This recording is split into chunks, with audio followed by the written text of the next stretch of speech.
Imagine você, uma mulher. Peraí.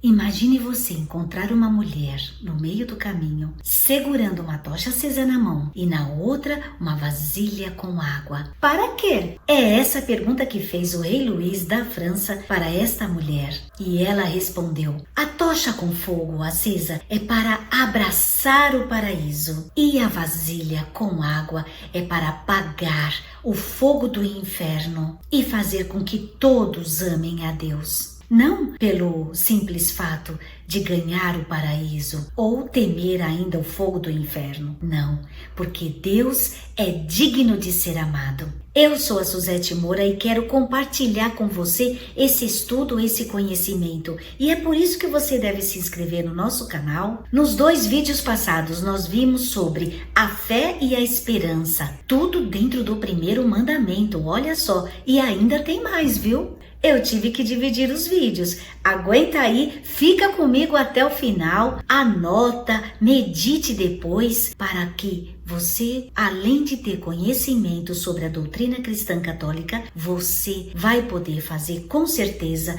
uma melhor confissão. Deus infunde em nós a virtude da caridade para que nós possamos amar a esse Deus e também ao nosso próximo. Deus merece ser amado. E Santo Afonso vem nos ensinar que nós devemos praticar mais, fazer esses atos de amor para com Deus. São atos de amor que são chamados de caridade para com Deus, para com o nosso próximo e principalmente com o nosso próximo. Exercitar essa virtude não só externamente, mas também internamente. Quer dizer isso? É eu me preocupar com o meu próximo, as suas necessidades espirituais principalmente. O meu objetivo deve ser igual ao objetivo de Deus: salvar almas. Querer que todos os seus filhos um dia estejam com Ele na glória eterna, no paraíso. E é pecado muito grave alimentar o nosso coração com desejos contrários aos de Deus em relação ao meu próximo. Não me comprazer com o seu bem, desejar o mal, desejar a vingança. Assim como nos atos de esperança em que nós recebemos o perdão de nossos pecados pelos méritos do nosso Senhor Jesus Cristo, nós devemos usar para com o nosso próximo dessa própria misericórdia de Deus, imitar a esse Pai, imitar a esse Senhor, perdoando os nossos irmãos. Assim estaremos sempre perseverando na graça recebida do nosso Deus. E algo muito importante também para ser colocado no nosso coração é que quem não chega a colocar amor a Deus, dificilmente persevera na sua graça e dura muito pouco. Então essa graça acaba logo quando nós não amamos a Deus como Ele merece. Esses atos de amor são a caridade. Olha o que diz o Catecismo da Igreja Católica sobre a caridade. Toda a finalidade da doutrina e do ensinamento deve ser posta no amor que não acaba. Com efeito, pode-se facilmente expor o que é preciso crer, esperar ou fazer, mas sobretudo é preciso fazer sempre com que apareça o amor de nosso Senhor, para que cada um compreenda que cada ato de virtude perfeitamente cristão não tem outra origem senão o amor e outro fim senão o amor. Parágrafo 25. E para nós perseverarmos nesse amor, nesse agrado a Deus, Santo Afonso diz que nós devemos perseverar na oração e nas súplicas a Deus. Ouça, prestemos muita atenção à obrigação que temos de nos encomendar a Deus, a fim de que nos dê os auxílios necessários para nos vencermos as tentações e perseverarmos na sua graça. A perseverança final não podemos merecer por nós mesmos. É um dom gratuito de Deus, que concede a quem o pede com humildade e confiança. E é impossível a quem não suplica perseverar na graça e se salvar. E cometeria culpa grave quem por um mês inteiro deixasse de se encomendar a Deus ou seja, de rezar. No Evangelho de São João, capítulo 16, versículo 24, está: pedi e recebereis. Essa palavra é de Deus e não pode faltar. Nessa súplica, nesse pedido a Deus, temos que pedir e suplicar as graças espirituais. Os bens espirituais proveitosos à alma, devemos pedi-los sem condição, porém com confiança, humildade e perseverança. Rogar a Deus que nos ajude constantemente, pois é bem fácil nós cairmos na tentação e ofendermos a Deus. Numa palavra, se queremos nos salvar, é necessário que abramos a nossa boca para rogar a Jesus Cristo e à Mãe Maria Santíssima que alcance de seu Filho tudo o quanto quer para a nossa salvação, para o nosso bem espiritual. As graças materiais vêm em acréscimo, como diz o próprio Senhor, e tudo vos será acrescentado. As coisas que nós precisamos, o básico necessário para vivermos dignamente como filhos de Deus. E o nosso Deus dá somente aquilo que é para a salvação das nossas almas. Esse pedir, esse rogar, devemos começar pela manhã ao levantarmos e continuar fazendo durante todo o dia, assistir à missa, visitar o Santíssimo Sacramento e ao deitarmos também rogar a Deus, pedir a sua ajuda e a ajuda da Mãe de Deus. Nunca devemos esquecer de rezarmos. Então até aqui já sabemos que o amor a Deus vai sempre unido com o amor ao próximo. A vida espiritual da alma é sempre em primeiro lugar, mas acontecem situações extremas em que, nesse caso, nós devemos nos salvar. Santo Afonso dá o exemplo aqui: se eu me encontrar injustamente assaltado por um assassino, posso muito bem defender-me, se não existir outro meio, matando o meu inimigo, ainda que morrendo ele perca a vida espiritual e se condene. Amar sempre os nossos inimigos, desejando a eles o bem, mesmo que sejam os maiores pecadores, porque um dia eles poderão se reconciliar com Deus e se salvar através das nossas orações. Caso nós façamos ao contrário, olha o que diz a carta de São Tiago, capítulo 2. Haverá juízo sem misericórdia para aquele que não usou de misericórdia.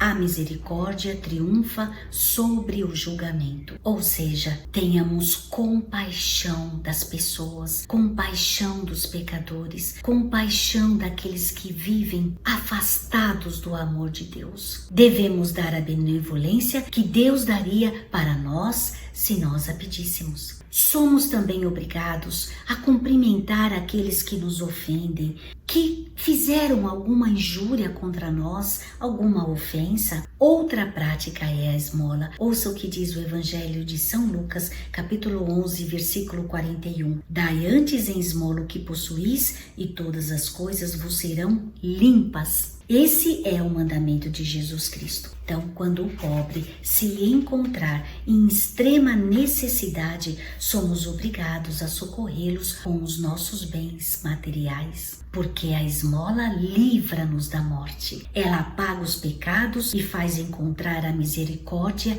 e a vida eterna. E quando não podemos ajudar com os nossos bens, devemos ao menos socorrer ao nosso próximo, rezando por ele, encomendando esse nosso irmão a Deus. Encomendar a sua alma à Virgem Maria. A esmola é o segredo para encontrarmos a misericórdia divina. A outra obrigação a que temos que cumprir é a correção fraternal. Quando nosso irmão se encontra em pecado mortal e quando há esperança, a probabilidade desse nosso irmão nos ouvir, produzir esse fruto de correção, nós devemos fazê-lo sim. Corrigir fraternalmente nosso irmão que está no erro, que está em pecado, mas também quando nós percebermos que ele está quase lá caindo nesse pecado. Esse é o nosso dever de caridade, mas também Santo Afonso nos lembra que é preciso aguardar o tempo e a oportunidade mais propícia para que seja mais proveitosa a correção. Outro dever da caridade é consolar os aflitos, especialmente os enfermos. Santo Afonso lembrou aqui o que dizia Santa Maria Madalena de Pazzi, que se alegrava mais de colocar-se a serviço do próprio próximo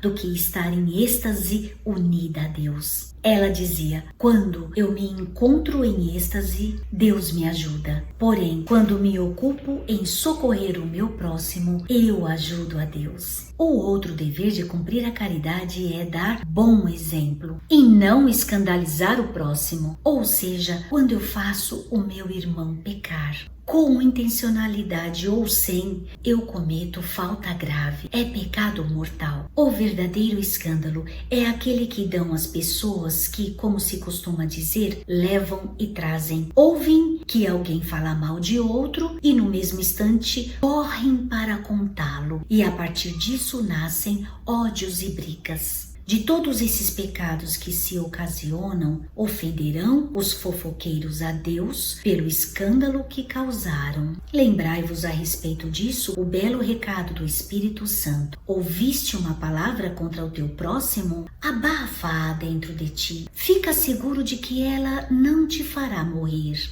Ouvistes um falar mal do outro? O que ouviste faz com que morra em ti e não o reveles a ninguém. Outros requebram de amores por uma mulher casada ou donzela e possuem o desejo de tomá-la e, o que é pior, sem desejá-la como esposa. Outros chegam até a ensinar o pecado ou o modo de cometê-lo. Falam de um jeito desonesto, feio, diante de mulheres, de jovens, crianças inocentes. E com esse comportamento induzem muitas almas para o pecado. E o Senhor tem uma palavra para estes mais infelizes que escandalizam. Ouça: mas se alguém fizer cair no pecado um desses pequeninos que creem em mim, melhor lhe seria amarrar uma pedra de moinho no pescoço e se afogar nas profundezas. Evangelho de Mateus, capítulo 18,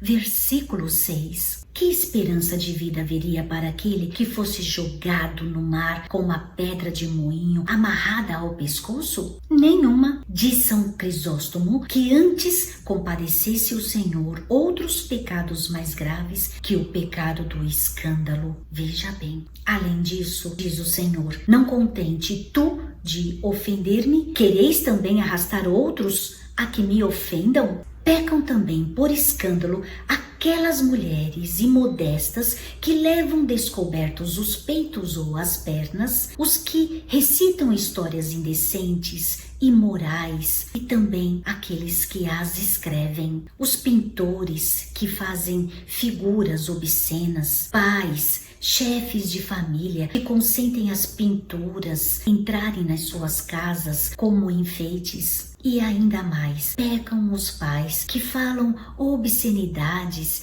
que blasfemam contra Deus diante dos seus filhos, diante dos seus empregados. E aquelas mães, tendo as suas filhas, deixam entrar nas suas casas cortesãos ou esposos prometidos. Trocando miúdos na nossa linguagem de hoje, deixarem o namorado ou a namorada dormirem juntos dentro da própria casa. E o Senhor continua: vós tereis que dar a Deus conta de todos os pecados que cometeram pelo vosso descuido. Ai do homem que os causa. Aquele que escandalizou não tem esperança de salvar-se? Tem. A misericórdia de Deus é infinita. Porém, é necessário que aquele que causou escândalo faça e cumpra grande penitência, que peça continuamente perdão a Deus, e é necessário também que repare o escândalo que causou, dando bom exemplo de virtude, frequentando os sacramentos